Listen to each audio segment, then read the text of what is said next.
Bonjour Julie. Bonjour Laurie. Ce matin, comme tout l'été, on revient sur les plus grandes affaires criminelles avec vous, Julie Rigoulet et le magazine Le Nouveau Détective. On se penche sur l'affaire Méchineau, l'histoire d'une famille engloutie par la nuit le soir de Noël. Et nous sommes le 24 décembre 1972. À Boutier, petit village de la périphérie de Cognac, l'après-midi s'achève et l'obscurité commence à poindre. Rue de Saint-Trojan, les Méchineaux ferment leur grosse maison au volet vert. Ce soir, ils vont réveillonner chez des amis.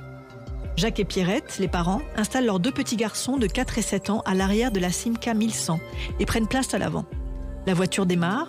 Ils n'ont pas très loin à aller. Le couple chez qui ils réveillonnent n'habite qu'à 4 km de l'autre côté de la Charente, au bout d'une petite route sinueuse qui serpente à travers les coteaux. À peine un quart d'heure plus tard, ils sont sur place. Le dîner de fête se passe bien. Au menu, huîtres, crépinettes, dindes et bûches. Jacques Méchineau, 31 ans, responsable de l'entretien des machines à l'usine Saint-Gobain voisine, ne boit pas. Il n'aime pas l'alcool. Et à 1h du matin, il ramène tout le monde à la maison. La Simca 1100 rouge grenat repart dans la nuit, désormais baignée d'un épais brouillard. Les feux arrière du véhicule disparaissent au bout du chemin. C'est le début du mystère. Et le lendemain matin, le 25 décembre, Maurice Blanchon, le voisin des Méchineaux, s'étonne de ne pas voir leur voiture garée à sa place habituelle. Et puis les volets sont toujours fermés et le pôle à fioul extérieur est éteint. Intrigué, Maurice Blanchon va frapper à la porte. Pas de réponse. Comme il possède un double des clés, il entre. Personne. Les cadeaux de Noël sont là, intacts au pied du sapin. Dans la cuisine, il y a une bourriche d'huîtres et une dinde prête à cuire. Sans doute le menu du déjeuner. Cette situation n'est pas normale. Maurice Blanchon appelle le frère de Jacques Méchineau pour qu'il prévienne les gendarmes. Mais les militaires ne sont pas inquiets. Il n'y a personne, d'accord, mais la bâtisse ne présente aucune trace d'effraction. La famille a dû juste changer de programme.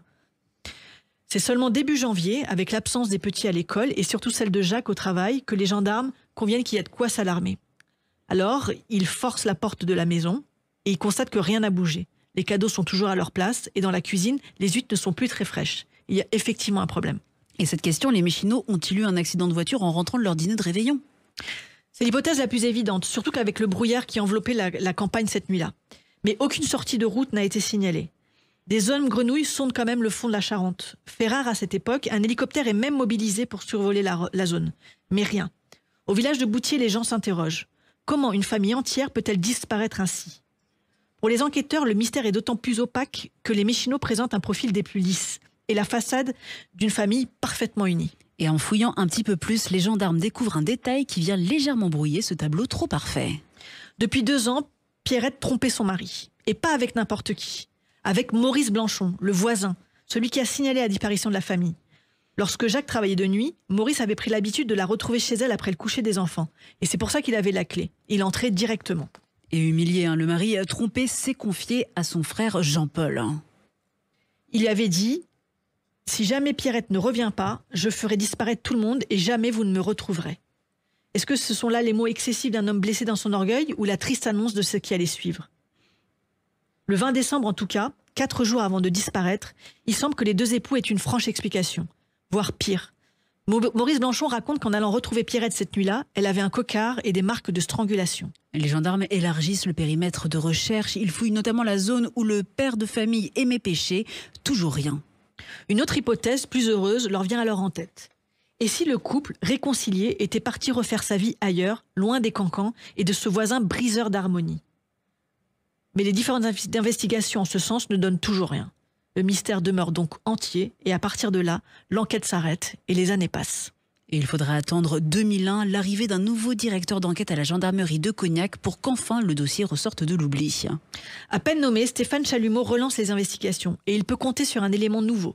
Un courrier anonyme récemment expédié prétend que les Méchineaux ont été assassinés et enterrés dans une maison abandonnée à seulement 500 mètres de leur domicile. Des fouilles sont effectuées sur place, mais rien.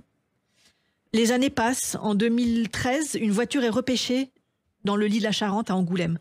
Le modèle, une Simca 1100. La couleur, rouge grenat. Ça ne peut pas être une coïncidence. Mais en fait, si. Une fois de plus, ça ne matche pas. Ni la plaque d'immatriculation, ni le numéro de châssis.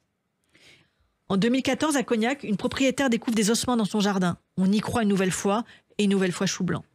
En 2020, enfin, les gendarmes décident de reprendre les choses depuis le départ et perquisitionnent l'ancienne maison de Maurice Blanchon, l'amant. Bilan, on s'en doute à ce stade, rien. Et depuis, les choses n'ont toujours pas progressé d'un pouce. Bientôt 52 ans après cette funeste nuit de Noël, on n'a toujours aucune idée de ce qui est arrivé aux Méchino. À Boutier, on a perdu tout espoir d'apprendre un jour ce qu'il s'est passé. Et quand on se souvient des mots de Jacques Méchino à son frère, « Je ferai disparaître tout le monde et jamais vous ne me retrouverez », on cite régulièrement un autre nom en exemple, celui de Xavier Dupont de Ligonnès. À croire que certains mystères criminels ne sont pas faits pour être résolus. Les plus grands mystères criminels sont à retrouver tous les matins sur Sud Radio. Avec vous, Julie Rigoulet, rédactrice en chef du Nouveau Détective, tous les mercredis en kiosque.